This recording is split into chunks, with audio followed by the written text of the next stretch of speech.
Mbak Monik yang tadi terpotong, katanya dilarang masuk bunker yang non. Iya, itu ada hoax seperti itu dari TRT. Tapi jadi sampai ke WN Cina. Jadi gini, ada testimoninya loh, rame loh itu di medsos. Nah, jadi gini, Israel itu mewajibkan setiap rumah dan bangunan itu ada yang namanya safe house, safe room. Jadi harus beton di dalam rumah untuk mencegah terjadi ketimpa rudal.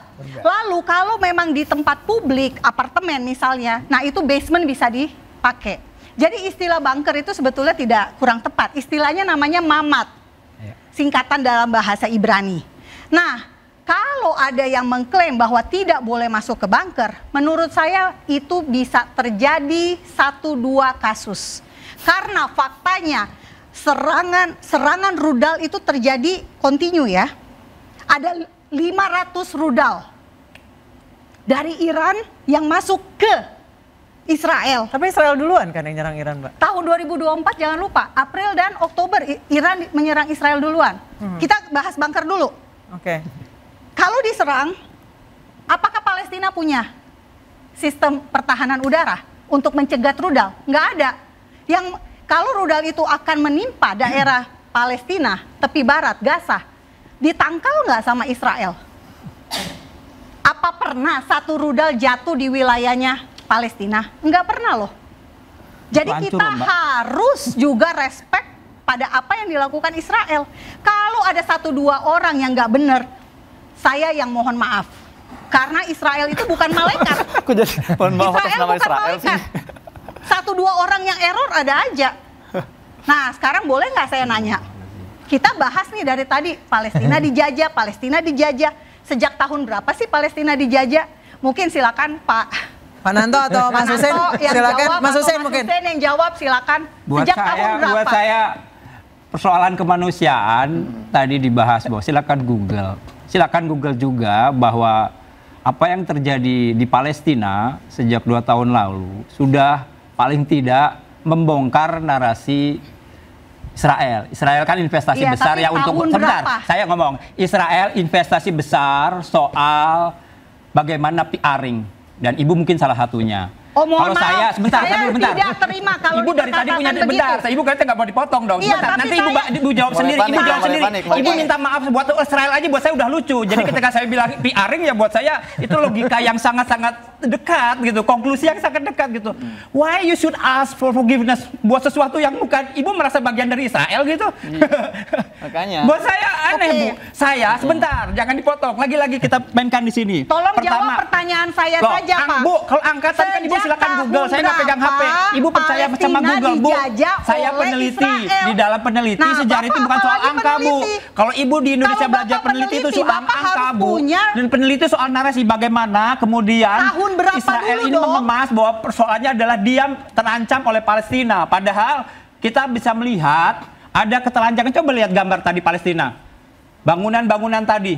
Hancur. Pertanyaan saya kan bagaimana akses bantuan tertutup dari laut, dari darat, ya kan? Hal yang sederhana. Bagaimana kemudian kita bisa melihat demonstrasi besar di negara-negara yang Palestina relatif terbuka pemikirannya, yang membaca sejarah bukan cuma lewat Google, bukan cuma angka-angka, yang belajar tentang kemanusiaan bisa menyadari ada tragedi kemanusiaan di Gaza dan itu harus diintervensi oleh PBB. Ingat PBB sejak tahun itu tidak penting, silakan Google sendiri Bu. Ibu pegang HP, tidak penting. Kalau Ibu sejarah soal tahun itu adalah sejarah yang membodohi. Apakah kita cuma bicara tahun-tahun, tapi kemudian ada gambar besar. Data. Data itu tidak angka Bu, silakan mainkan. Sejak kapan? Saya pertanyaannya sederhana. Sejak kapan Palestina dijajah oleh Israel? Israel merdeka tahun 1948. Sejak Palestina tidak bisa mengontrol secara mandiri wilayahnya dan sejak Palestina harus melewati pos-pos sejak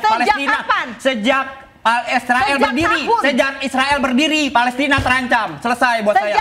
Sejak Israel berdiri tahun 1948, Bu, Ibu bisa cek bagaimana IDF itu bisa mendirikan pos di rumah Ibu. Umpamanya Ibu adalah wilayah Palestina, IDF bisa membangun pos di rumah Ibu. Kekonyolan itu banyak dokumentasi. Kalau Ibu mau nonton dokumentasi tentang kemanusiaan dari orang Israel sendiri yang melihat ada kejanggalan terhadap praktik-praktik ini. Banyak Bu, silakan Ibu cari dokumentasi yang kemudian dari pihak-pihak Israel yang kemudian melihat something wrong with their country. Even di Israel sendiri narasi itu kan tidak tunggal. Narasi yang terpinggirkan ini Ibu tidak sampaikan. Ibu itu cuma narasi resmi. Makanya saya sebut PR-ing Bu. Ibaratnya saya bisa PR-ing. jawab ini. Sebaiknya untuk menanggapi pertanyaan Mbak ini jangan terlalu serius, Mas. Oh iya, iya. Jangan terlalu serius ya. Ya, silakan Mas Hussein. Karena Mungkin biar bisa jawab nanti biar pertanyaan saya sederhana. akan Sejak tahun nanti berapa kalau Israel ada forum menjajah lagi saya akan Palestina? nyuruh anak-anak saya Muslim Habib untuk jawab pertanyaan ini. Ini pertanyaan yang sangat Iya. apa istilahnya sangat nggak perlu kita bahas. Oke, sebenarnya. pertanyaan receh ini Sekarang pun kita tidak bisa Bapak jawab. kita fokusnya adalah bagaimana Pertanyaan saya kita receh tapi nggak bisa menyuarakan dijawab. terus agar genosida selesai. Betul Pak ya? Setuju Pak ya? Ya, Kita nggak sejak- mau ada sejak kapan genosida genosida itu selesai. terjadi? Kita Sejak tahun kita nggak berapa? mau Tolong disebut melihat dong. aksi berdarah ini Mari terus kita terjadi. edukasi bangsa kita sejak tahun berapa? Kalau dikatakan diklaim Palestina dijajah oleh Israel sejak tahun berapa? Ini berarti sedang menuduh bahwa ini Pak Soekarno, Soeharto semuanya bodoh-bodoh. Oke, saya Karena hanya menurut bertanya, versi kenapa Indonesia tidak membuka hubungan dengan Israel? Karena Indonesia meyakini ini negara enggak legal atau ilegal, betul nggak? Betul. Karena Indonesia masih meyakini ini Coba okupasi dicek sejarahnya, penjajahan. Bu. Bayangkan Ya, mungkin tidak ada di sekarang Google, Bu. ada makhluk yang datang Resolusi 181 lalu dia legal atau merasa tidak? paling paham bahwa ini nggak ada penjajahan dan dia sedang menginjak-injak pengetahuan para politisi kita hari ini. Ibu Pertanyaan Menlu saya kita, sederhana. tanya ke Ibu Menlu kita, ya. Jadi ini aneh. Sadarlah Mbak, Anda itu sedang ditertawakan oleh dunia. Anda itu dibawa ke situ bukan karena kita butuh informasi dari Anda, bukan. Kan semata-mata untuk membandingkan, ya karena harus ada orang pro Israel. Karena nggak ada yang berani semuka tembok dia, ya dia mengundang. Dan masalahnya Mbak ini merasa, oh saya spesial diundang terus. Jadi saya jadi prihatin jujur saja. Karena sebetulnya ini tidak mengedukasi masyarakat, meskipun Kalau tapi bagus. bisa, Penampilan seperti ini muncul bagus untuk pelajar adik-adik semua di rumah. Tulis rujukannya. Perhatikan ya, sejarah ternyata Palestina itu memang diambil dari kemanusiaan itu mahal harganya. Ya, teriakan-teriakan dari Gaza ini teriakan untuk kemanusiaan, mereka yang masih punya rasa kemanusiaan. Maka kalau mereka yang tidak punya respon kemanusiaan, merasa oh ini memang pantas dibunuh ini, anak ini perempuan pantas dibunuh, kita pertanyakan jangan-jangan dia sudah bukan manusia gitu ya.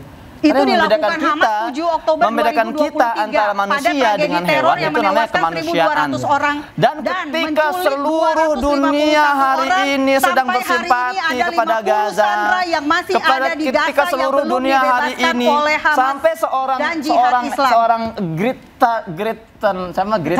Greta Thunberg gitu ya. Iya. Jauh-jauh loh. Iya. Jauh-jauh Dan dari dipulangkan oleh Swedia, dari Israel, Italia naik El Al. berlayar sampai ke Gaza. Tapi dicegat Mbak di jalan. Ya, Iya. untuk membantu. Pak Iskandar silakan. Oke, ini menarik sekali di perdebatan ini. Cuman aku mau ngasih tahu tadi ya. Jadi ini memang dari dulu kalau Palestina sama Israel ini kan selalu ya. Sejarah mengatakan demikian. Itu perang damai, direbut daerahnya, Palestina dikembalikan lagi. Ini bicara kita pada saat mereka perang berkali-kali ya. Terus selesai itu yang terakhir. Ini yang terakhir. Itu sudah sering damai lagi, sering damai lagi, sering damai lagi. Puncaknya di mana? Itu yang tadi disebut. Itu yang pada saat tahun 2023 pas ada acara di situ dihajar semuanya. Nah, di sini yang kita harus bisa membedakan. Aku di sini bicara tentang aturan, regulasi, aturan sesuatu negara, ya. Pada saat itu Netanyahu mengatakan perang. Kalau sudah namanya perang, itu sudah tidak ada toleransi lagi. Ini harusnya kalimat perang yang diproklamirkan Netanyahu harusnya PBB harusnya berani mendelete atau membatalkan.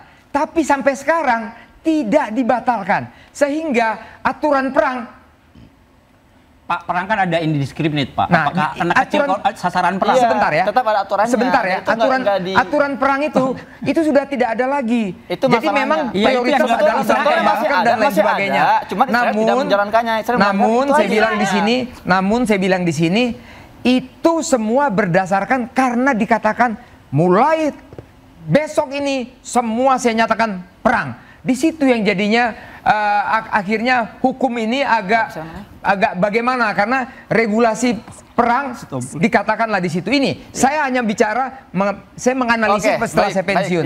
Pak, itu gini, dia Pak. yang saya sampaikan. Oke, Terima siap. kasih. Gini Pak, kita nggak bisa juga mengatakan ini puncaknya 7 Oktober, enggak. Saya tinggal di Gaza sejak 2010, Pak. Yep. 2012, kita lagi adem-adem aja, nggak ada masalah. Tiba-tiba mereka nyerang duluan, bem.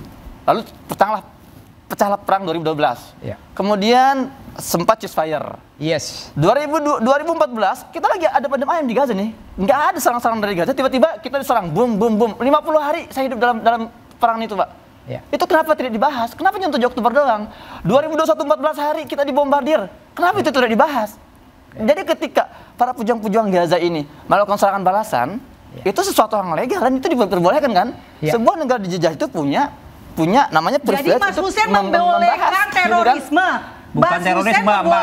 Belanda juga menyebut pejuang RI ekstremis. Hitungnya disebut ekstremis. Mana itu dulu pun logika yang sama itu. Logika penjajah kan selalu kayak gitu. Dulu Pak Jenderal Sudirman, Jenderal Sudirman dibilang teroris oleh di mana itu anjing-anjing Soekarno, itu mulut Belanda ngomong gitu loh. Iya. Makanya saya bilang logika penjajah itu. Saya bilang gini, kalau suatu hari nanti Israel itu misalnya mengatakan dalam kitab Taurat kita ternyata kita punya hak loh di Indonesia gitu loh. Nanti gimana begini? Oh, berarti boleh dong kita dijajah oleh. Oke.